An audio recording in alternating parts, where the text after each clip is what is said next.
Ele é especialista em esquizofrenia. A plateia toda... Não. Se anunciar. É o psiquiatra Rodrigo Bressan. Por favor, Rodrigo.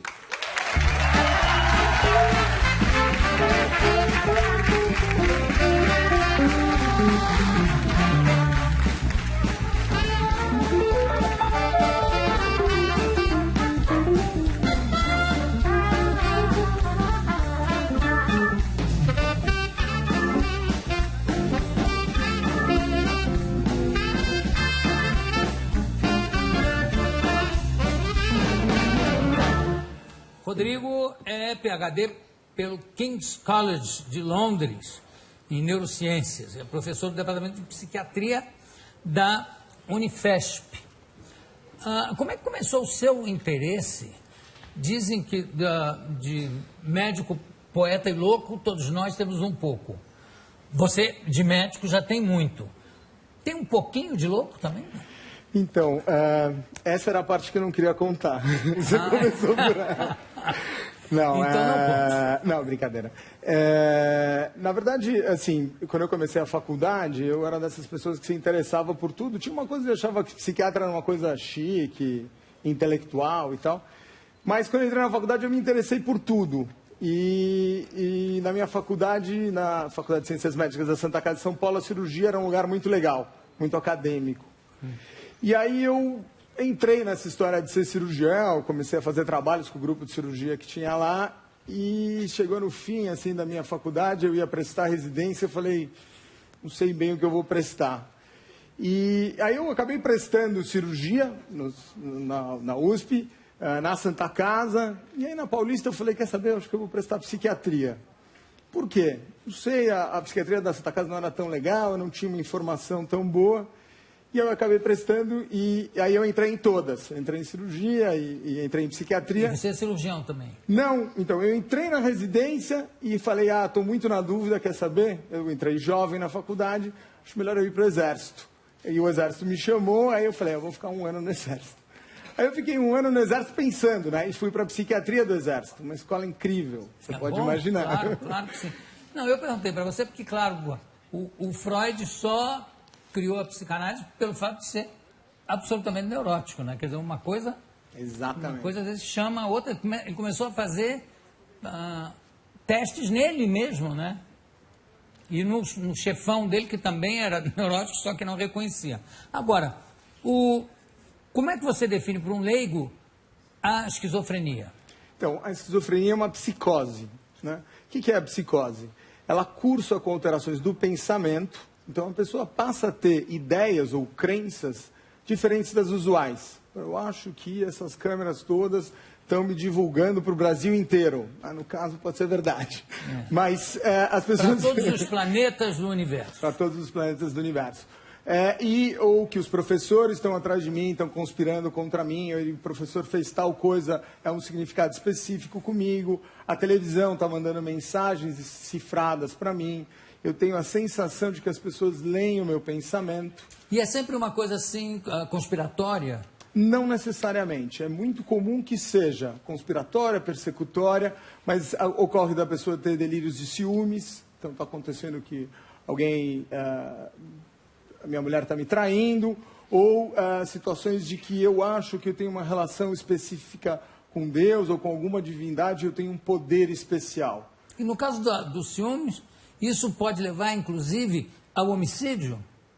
Porque, geralmente, a esquizofrenia não tem uma característica de violência, né? Isso. Mas pode, em casos específicos? Então, pode. Por quê? E isso é importante de entender. Porque as ideias são distorcidas, mas o nível de crença que a pessoa tem é total.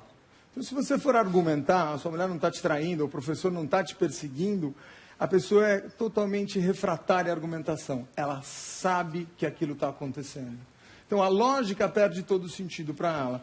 Então, em alguns momentos, alguém que está agudamente psicótico, uma fase bem intensa, pode cometer, sim, um crime se ela se sentir, por exemplo, ameaçada. Então, eu achei que ele ia fazer alguma coisa comigo e eu ataquei. Agora, Rodrigo, você falou aí nessa coisa persecutória, né?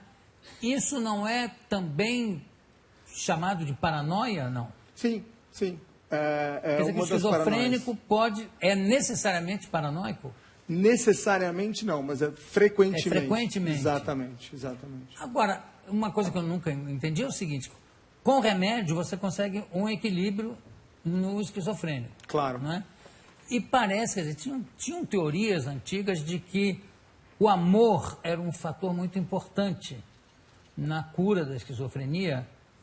Se alguém apaixonado mesmo por você, que isso mudava, interferia no comportamento do esquizofrênico. Até que ponto é verdade isso? Então, bom, só para... A esquizofrenia é uma doença, tem uma deixa... alteração cerebral. E aí tem medicações que agem nela. Claro. O amor ajuda? Ajuda. Não, porque mas não cura. Pois é, porque se não me falha a memória, tem uma francesa que chegou a criar um instituto que era... Não tem essa história ou eu tô... Tem essa história sim. E, na verdade, com esquizofrenia tem 1000 histórias. Dietas e banhos. Mas o que resolve é o remedinho. Então, né? O remédio, ele é fundamental. É condição necessária para você tratar bem a pessoa, mas não é o suficiente para muitos casos. Então, você usa outras modalidades terapêuticas. Por exemplo? Terapia ocupacional. A gente tem toda uma reabilitação para a pessoa voltar a trabalhar e voltar a se inserir na sociedade. Porque é importante para as pessoas visualizarem o que é a esquizofrenia. Tem essas alterações delirantes do pensamento, tem as alucinações, que é ouvir vozes ou ter sensações táteis, gustativas, que não estão lá. E também tem um grande retraimento social. A pessoa com esquizofrenia, ela fica mais retraída. Ela tem muita dificuldade de estabelecer contato. E isso progride. Agora, o que é preciso para as pessoas entenderem, é difícil você visualizar o que é isso, né? O que é a esquizofrenia. É entender que a fase aguda, ela dura algumas semanas, alguns meses, mas a maior parte do tempo as pessoas têm os seus sintomas razoavelmente bem controlados, para alguns totalmente remitidos, e mantêm um pouco desse retraimento. Agora, então, o retraimento é uma coisa difícil de tratar. Quais são os efeitos colaterais? Por que é que frequentemente o esquizofrênico para de tomar o remédio? Essa é uma ótima pergunta, Jô. Porque é assim, primeiro, para você entender que aquilo é uma doença, dá um certo trabalho. Até nesse sentido que a gente escreve muito e está nessa situação aqui, como no seu programa. É difícil para os pais e para o portador entenderem que aquilo é uma doença. Antes de chegar no médico, já passou em benzedeira, em padre, não sei o que e tal.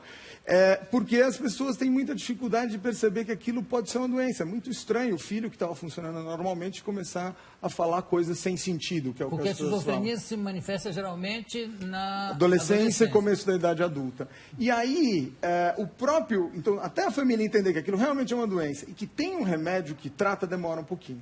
E aí você tem algumas gerações de remédios. Tem o que a gente chama de primeira geração, que dá um efeito colateral muito chato, um enrijecimento do corpo, como se fosse um Parkinson, induzido pelo remédio.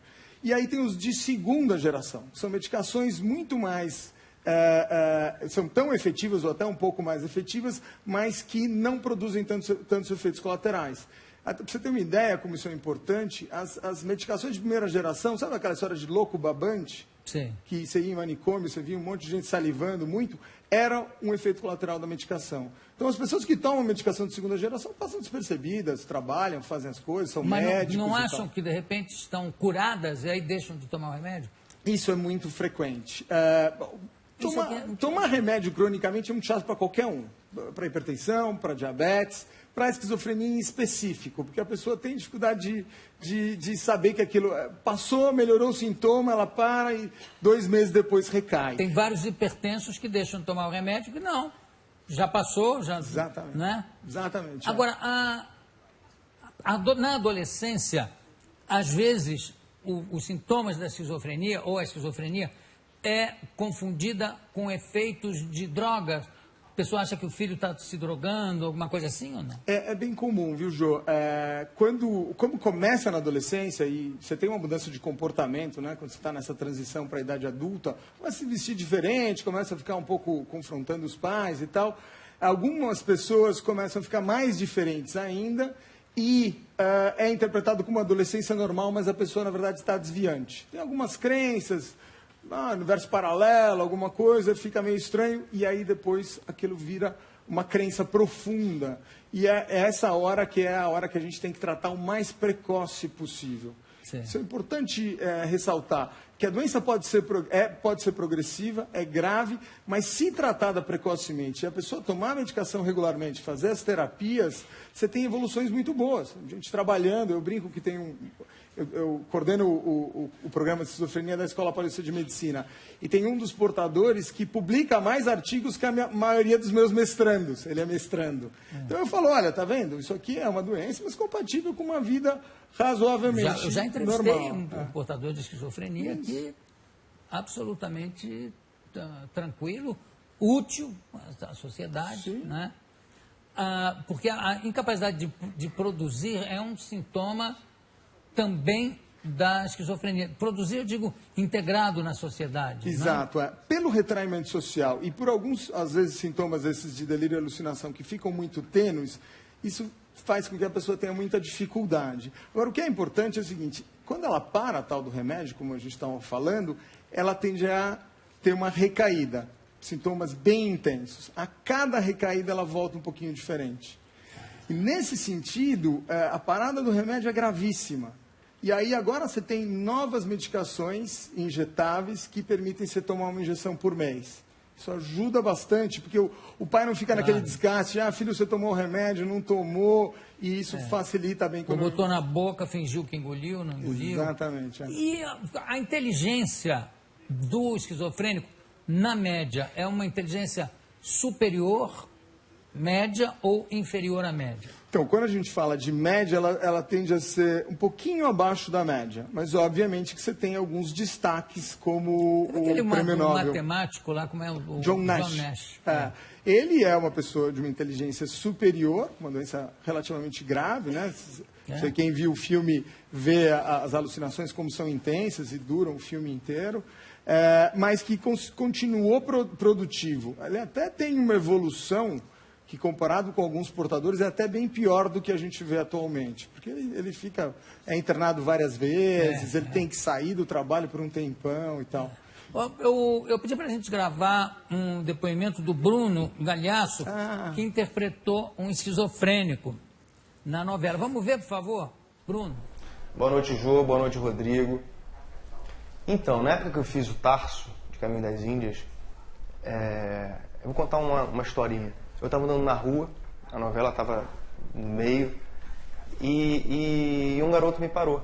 Falou, pô, Bruno, você está fazendo um esquizofrênico, como é importante para mim? Eu falei, por quê? Ele falou, porque eu sou esquizofrênico, tomo remédio, faço tratamento, e eu queria te agradecer, porque eu sempre tive preconceito. Ele tem esquizofrenia, esse menino. E hoje eu me sinto bem para falar para você, para falar para meus amigos, que eu sofro com isso, mas que eu tomo medicamento e eu posso ter uma vida saudável. E ele falou uma outra coisa muito importante. Eu quero falar para as pessoas que eu tenho esquizofrenia porque eu quero pelo menos ter os mesmos direitos que os deficientes físicos. Isso me marcou muito. E é a prova de que é muito importante a gente falar sobre esse tema, para acabar com todo tipo de preconceito que tem e possa vir a ter. Valeu. Bom, obrigado, Bruno. E manda um beijo para sua mulher, que é realmente maravilhosa, tá? Você está lançando aqui, pela ArtMed, Entre a Razão e a Ilusão, que eu acho que é uma definição perfeita, né, para a esquizofrenia. Achei realmente um achado sensacional. E também com a colaboração do Jorge Cândido de Assis, Cecília Cruz Vilares e você, Rodrigo Afonseca Bressan. Qual é existe uma diferença? E qual é a diferença? E como se distingue o esquizofrênico do bipolar, anteriormente com outro nome, né?